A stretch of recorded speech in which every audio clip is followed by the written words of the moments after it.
Hello and welcome to Unsourced Wall. My name is Elvis, and as always, I am your host. Alright, so this is going to be kind of a short one, not a lot to talk about, not a lot to review, but let's move on with it anyway. Let's start some news topics. First of which is that apparently the big news of the week is that we have the new full trailer for the Snyder Cut. It's not a teaser, it's not a montage announcing it again, it's a full trailer, and I have to say, it's pretty good. One thing about it is that it's this real trailer. Like a real trailer we would have gotten way back when if this had been released as Snyder intended. It feels like a regular trailer. We see them cycling through the story beats and the plot points. On one hand, doing this emphasizes that it's going to be going through the same motions and structure as the theatrical cut.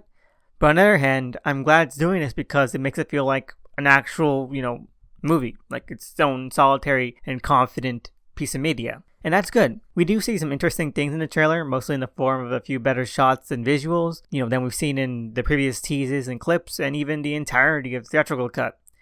But the one thing that really surprised me, and I'm pretty sure surprised most Fourfold fans, is that we have Granny Goodness joining the pantheon of apocalyptons that Snyder is introducing here. And she looks pretty good. Although a recent addition, from reshoots and re-editing, where Snyder just kind of said, fuck it, why not? And speaking of recent additions, we also have the reveal of Jared Leto's Joker in the trailer, actually saying dialogue. Now, the dialogue might just be, the Joker meme, the society meme. I can't even say it aloud myself without feeling embarrassed as hell. But okay, whatever. He looks good. The scene looks good. In any case, it's a decent trailer, and I'm still relatively hopeful for the movie. We also got the first track of the score by Junkie XL, officially released, titled The Crew at War Power, and it is incredible. So at least another mainline DC film won't disappoint on the OST front. Oh, and apparently the Flash movie is finally filming. May God help us all. And finally, we have the announcement that DC is going to be releasing 2 new digital first series based on their movie properties. That's right, we're finally getting those Burton Batman and Dawn of Superman comics. One by Quinones and the other by Wilfredo Torres. And the art for both looks fantastic, so kudos to those artists. The Burton one is even being written by the screenwriter of the Batman movie, the first one, which makes it a novelty that I must read. Unfortunately, the Dawn of Superman comic is being saddled with Robert Venditti, so I'll just have to wait and see. Now we can move on to what I read this week. First off, we have Cable number 8. And this was a pretty okay issue. Not the best, and definitely not as good as the previous issue, but still decent-ish. Its main drawback is that it feels quite a bit inconsequential.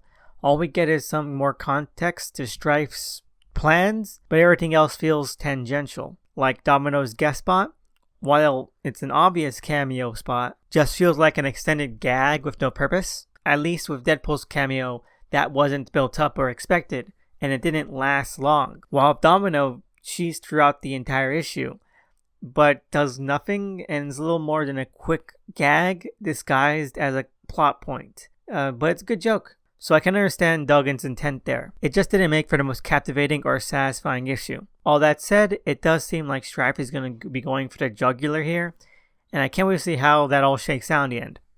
And next month's issue sounds like a riot, so fingers crossed. Overall, 2 thumbs middle. And next up, we have Marauders number 18, and this was a great issue.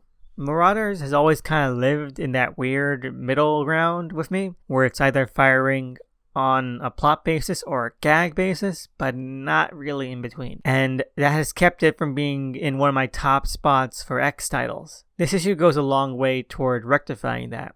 It's got great little intimate moments that really round out the tone and emotional core, while also still being madcap, but also, trying harder to tie a myth arc together. It can be a little clunky, but there's just a genuine attempt here to bring this series' narrative and impact up a notch. And I appreciate that a lot. It's never been bad, but this is definitely a step in the right direction. Overall, 2 thumbs up. Now we can move on to what I watched this week. First off is WandaVision episode 7, I think. And this has to be the worst episode of the bunch. Not only does it fail, as usual, in the sitcom aspects, but it also ruins the entire appeal of even having a reality subplot. It falls into what is almost entirely CW-style bullshit writing by dumbing down, exaggerating, and making everything excruciatingly blunt. Like everything the show wants to impart on the audience, but without actually taking the time or effort to write it naturally or fluidly So what we end up with is an episode that rides high on blunt, superficial dialogue and character beats. And that's it. I want to go more in depth into what all that means, but even remembering it makes my skin crawl. Like, you have a character the audience is supposed to hate, but instead of having that, seeded out or actually woven into the story, dynamics, or interactions, you just have him, cartoonishly insult the relationship a character had with their dead mother. Like, that is so blunt and so ridiculous that I can't help but hate the show. Like, we get to see the close-up pain and trauma Wanda is inflicting on these people she has hostage, and we have the audience POV characters still trying to root for her. So the only way we can make someone else the villain is by making them hyper cartoonishly prickish. It's just dumb, and it's CW level writing. Overall, 2 thumbs down, and I don't know how they can salvage this. I really don't. This show had potential, but it's throwing it down the drain. Anyway, that's it for this week. Like I said, it was a short episode, not a lot to talk about. DC is completely off my radar, but hopefully things pick up.